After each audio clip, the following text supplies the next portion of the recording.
Mojokerto untuk dijadikan macam Perdana Menteri modelnya itu. Jadi beliau tuh jadi gelarnya itu Pangeran Kusuma. Sekarang kan jalan itu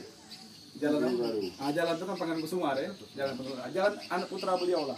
Jadi bukan putra rajanya Gusti Muhammad Sabran. Jadi putra beliau ini yang pertama jadi Utia Karya. Kemudian banyak putranya tuh karena anak istrinya 4.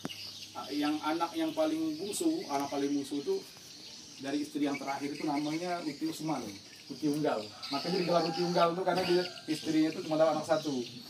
Uti Unggal ini termasuk orang yang keras, orang yang tegas, orang keras. Beliau pun termasuk pemimpin pertahanan terakhir umat Islam yang ada di Tanah Kayong ini.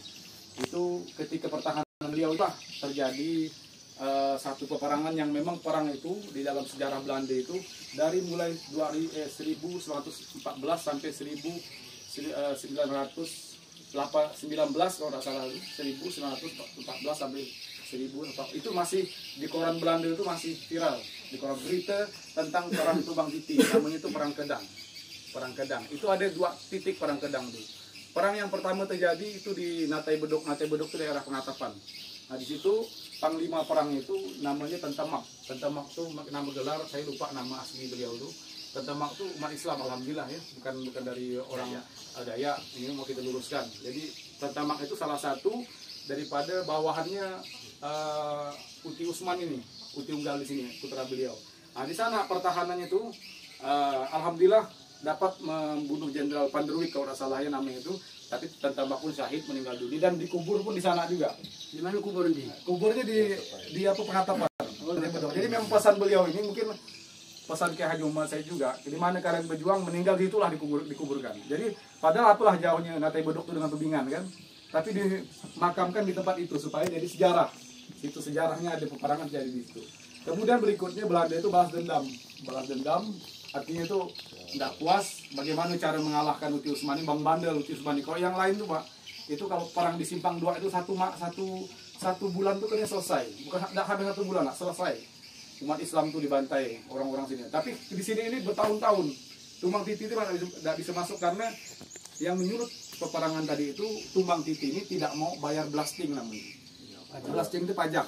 Kalau di tempat lain itu semua udah bayar pajak semua, termasuk di daerah-daerah kecamatan lain yang ada sekarang ini. Tapi Tumbang Titi itu memang bersikukuh dan membayar pajak, maka Belanda itu mengadakan agresi militer lah istilahnya itu.